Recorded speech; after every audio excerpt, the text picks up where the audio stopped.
So గడ్డలు గడ్డలుగా ఉన్నాయి. So Trump గారికి చూపించాడు. డొనాల్డ్ ట్రంప్ అన్నప్పుడు ఏంటి, ఒక వ్యాపారి, అతనికి మంచి చెడు వీటితో ఏ పని ఉండదు. నాకు ఈ వ్యవహారములో ఏమిటి లాభం, ఇది అసీం మునీర్ బాగా అర్థం చేసుకున్నాడు. ఇతనికి డబ్బులు వచ్చే వ్యవహారము మాట్లాడితే ఏమైనా చేస్తాడు. సో ఇది ఇతని ఆలోచన చూపించి, ఇప్పుడు ఈ బలూచిస్తాన్ అని మనం మాట్లాడుతున్నాం చూసారా అండి, ఇక్కడ చాలా చాలా విలువైన ఇలాంటి మినరల్స్ ఉన్నాయి. రేర్ ఎర్త్ మెటల్స్ కూడా మీకు దొరుకుతాయి. కాబట్టి మీరు మా పాకిస్తాన్కి వస్తే, బలూచిస్తాన్కి వస్తే ఇలాంటి మైనింగ్ చేసే అవకాశాలు చాలా ఉంటాయి. ఇందులో ఒక వాటా మీరు మీ ఫ్యామిలీ వాళ్ళకి ఇచ్చుకోండి.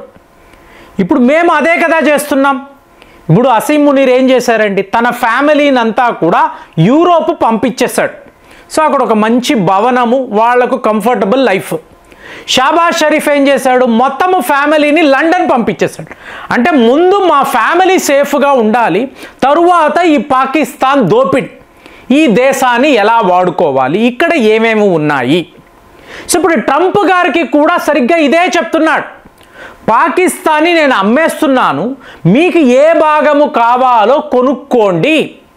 సో ఇప్పుడు డొనాల్డ్ ట్రంప్కి ఇమీడియట్గా అమెరికా యొక్క మిలిటరీ అక్కడ ఉంటుంది, మైనింగ్ చేస్తారు, ఒక వాటా తన ఫ్యామిలీకి వచ్చేస్తుంది, తన పిల్లలు, కుమారులు, పుత్రరత్నాలు వాళ్ళకి వచ్చేస్తుంది. సో ఇప్పుడు ఇలాంటి ఆశ చూపించేటప్పటికీ అమెరికా బలూచిస్తాన్కి వస్తుందా? సో ఇమీడియట్గా యుద్ధ నిపుణులు ఉంటారు, అవునండి మీకు లక్షల కోట్లు లాభం మనకు బాగానే ఉంటుంది, కానీ బలూచ్ లిబరేషన్ ఆర్మీ వాళ్ళు విడిచిపెట్టడం లేదు కదా. చైనాకు ఏం జరిగిందో మనకు కూడా జరగవచ్చు. ఆఫ్ఘనిస్తాన్లో ఇదే కదండి, 20 ఏళ్ల పాటు వీళ్ళు ఉన్నారు. అక్కడ రేర్ ఎర్త్ మెటల్స్ ఉన్నాయి, ఆయిల్స్ ఉన్నాయి, మినరల్స్ ఇవన్నీ ఉన్నాయి కదా. ఏదో ఒక రకంగా దోచుకుందామని అమెరికా వాళ్ళు అనుకున్నారు. జరిగిందా? జరగలేదు కదా. మరి ఇవాళ బలూచిస్తాన్లో కూడా ఇదే జరగవచ్చు కదా. ఇక్కడ అమెరికా సైనికుల ప్రాణాలు అవన్నీ కాదండి, అక్కడ మనం ఈ పని చెయ్యగలమా లేదా, మనము పంచుకోగలమా లేదా. ఇప్పుడు ప్రతి ఒక్కళ్ళు మాట్లాడే విషయము, మోదీ గారు చాలా చాలా ఆలస్యము చేశారు. ఏ విషయంలో? పీఓకే విషయంలో. ఎందుకంటే మొన్నటి నుంచి విపరీతమైన అల్లర్లు అక్కడ. పూర్తిగా మీకు పాకిస్తాన్ యొక్క అవినీతి, మా గ్రిడ్స్ వాడుకుంటున్నారు, మమ్మల్ని వీళ్ళు విపరీతంగా ఎక్స్ప్లాయిట్ చేస్తున్నారు.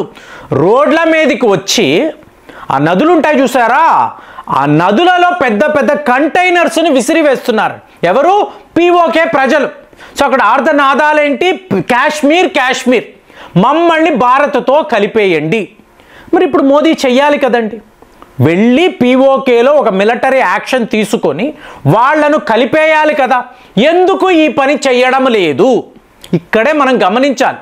ఇప్పుడు ఒక దేశములో, ఒక భూభాగంలోకి మీరు వెళ్ళాలి అంటే ప్రజల యొక్క అప్రూవల్ ఉండాలండి.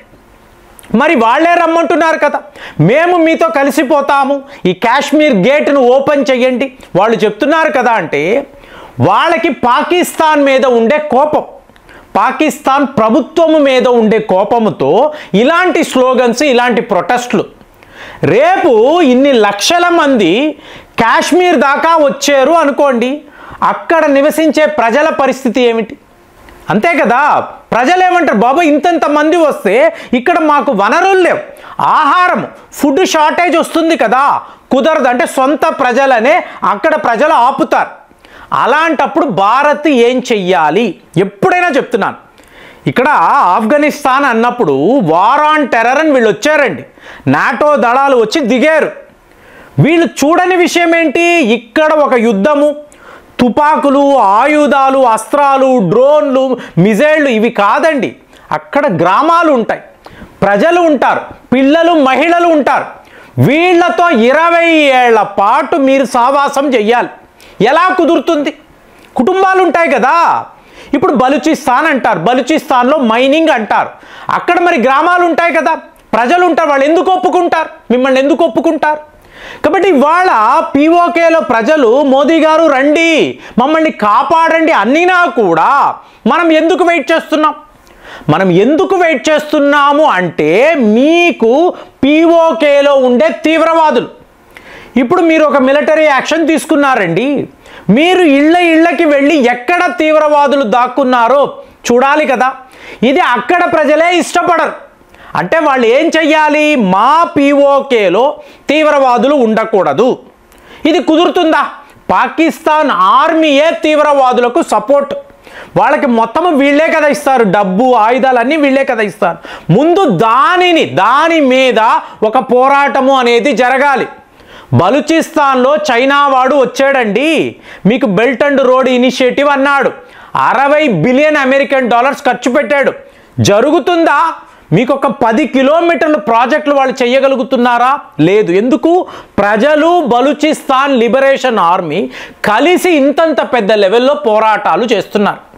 సో ఇప్పుడు అమెరికా బలూచిస్తాన్కి వచ్చింది అనుకోండి, ఇదే జరుగుతుంది. ఆఫ్ఘనిస్తాన్లో మీకు అమెరికా నాటోకి ఏం జరిగిందో, అలాగే బలూచిస్తాన్లో చైనాకు ఏం జరిగిందో ఇవాళ అమెరికా వచ్చినా అదే జరుగుతుంది. పనులు అనేవి అవ్వవు, పోయేది సైనికులే. డొనాల్డ్ ట్రంప్ ఏం బాధపడ్డు, ఇలా ఎన్నో చేస్తాడు, కానీ ఇక్కడేముంది, వీళ్ళ పని జరగదు. దాంతో అసీం మునీర్ యొక్క ప్లాన్ ఏంటో చూడండి. పీఓకేని మీకు అమ్మేస్తాము, పీఓకేలో ఉండే వనరులంతా మీరు తీసుకోండి, అక్కడ బలూచిస్తాన్ లిబరేషన్ ఆర్మీ లేదు కదా. అంటే ఇతని ప్లాన్ ఏంటండి, షాక్స్గామ్ అనబడే ప్రాంతాన్ని సీడెడ్ భూమిగా చైనాకు ఇచ్చేశాడు. పీపుల్స్ లిబరేషన్ ఆర్మీ వాళ్ళు అక్కడ ఉంటారు. సో మనము పీఓకేని వెళ్ళినప్పుడు అక్కడ చైనాను కూడా ఎదుర్కోవాలి. అదే ఇప్పుడు పీఓకేనే అమెరికాకు అమ్మేసాడు అనుకోండి, మనము డైరెక్ట్గా అమెరికాతో యుద్ధము చెయ్యాలి. సో ఇలాగా అమెరికా వీపు వెనక దాక్కొని వీళ్ళు ఈ దేశాన్ని కొల్లగొట్టాలి అనేదే ప్లాన్. కానీ ఇక్కడ మనకు ఏమైంది అంటే మనము అమెరికానా చైనానా అనేది లెక్క చెయ్యం. సో ఇప్పుడు ఒక్కసారి ప్రజలు పాకిస్తాన్ మీద కోపము కాదండి, మా భవిష్యత్తు బాగుండాలి, దయచేసి మీరు రండి అంటే అప్పుడు మనము ఒక మిలిటరీ యాక్షన్ తీసుకోవాలి. సో తీసుకున్నప్పుడు ఏమిటి, మీకు బలూచిస్తాన్లో ఎలాంటి స్థితిగతులు ఉన్నాయో, మీకు అక్కడ ఎలాంటి కండిషన్స్ ఉన్నాయో, అంటే మనము బలూచిస్తాన్ లిబరేషన్ ఆర్మీకి ఆ ప్రాంతాన్ని అప్పచెప్పాలండి. ఆయుధాలు, అస్త్రాలు, మిజైల్స్ కాదు, తినడానికి ఆట, చక్కెర, కాయగూరలు వీటిని ఇవ్వండి. సో వీటిని పంపించి బలూచిస్తాన్ అనబడే ఈ ప్రాంతాన్ని మీరు కంట్రోల్ చేయండి. ఇవాళ ఆఫ్ఘనిస్తాన్లో ఇదే స్ట్రాటజీ అండి. మనము 50,000 మెట్రిక్ టన్నుల గోధుమ ఎందుకు ఆఫ్ఘనిస్తాన్కి పంపిస్తాం, వాళ్ళు మన చెప్పు చేతల్లో ఉండాలి. అలాగే బలూచిస్తాన్లో కూడా మీకు ఇక్కడ పీఓకేలో కూడా మనము డైరెక్ట్గా వెళ్ళి మిలిటరీ యాక్షన్ కాదు, అక్కడ ప్రజలకు కావలసిందల్లా ఇచ్చి లోకల్గా ఒక ప్రభుత్వాన్ని మీరు ఏర్పాటు చేయగలిగితే అప్పుడు ఈ పాకిస్తాన్ అనబడే ఇదేదా అంటే మీకు లోకల్ ప్రజలే పాకిస్తాన్ మీద తిరగబడే విధంగా చెయ్యాలి. కాబట్టి నేను మిమ్మల్ని అడిగేది, ప్రపంచ స్థాయిలో యుద్ధ నిపుణులు చెప్పాను కదా, 2021లో భారత్కి పాకిస్తాన్ మధ్య చాలా పెద్ద యుద్ధాలు వస్తాయని అమెరికా వాడు చెప్పాడు. ఇవాళ అమెరికా వాడే పీఓకేలోకి వస్తే అప్పుడు ఏం జరుగుతుంది అనేది అందరూ మాట్లాడుతున్నారు. మరి మీరు ఆలోచించండి, మనము పీఓకేని పొందాలి అంటే లోకల్గా ఉండే ప్రజలు పూర్తి స్థాయిలో మనతో ఉండాలి. సో మనము వాళ్ళకి సహాయం చేయడానికి సిద్ధముగా ఉన్నాం. మరి వాళ్ళు రెడీగా ఉన్నారా? ఇంకా కూడా అక్కడ తీవ్రవాదులు ఉన్నారు కదా. బలూచిస్తాన్లో ఆ పరిస్థితి లేదు. కాబట్టి మెల్లమెల్లగా బలూచిస్తాన్ మన కంట్రోల్లోకి, చైనా కాదు, అమెరికా కాదు, ఫైనల్గా మన కంట్రోల్లోకే వస్తుంది.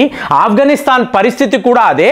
మరి పీఓకేలో ఇలాంటి ఒక స్ట్రాటజీని మోదీ గారు ఇవాళ వర్కౌట్ చేస్తున్నారా?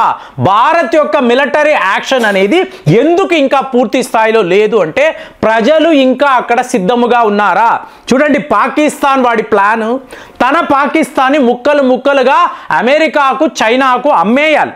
సో దీన్ని ఆపాలి అంటే లోకల్ ప్రజలు ఇండియన్ మిలిటరీతో కలిసి వీళ్ళు ఈ పని చెయ్యాలి. అవునంటారా కాదంటారా? మీకేమనిపిస్తుంది? కామెంట్స్లో రాయండి. మళ్ళీ వచ్చే వీడియోలో కలుద్దాం. జై హింద్.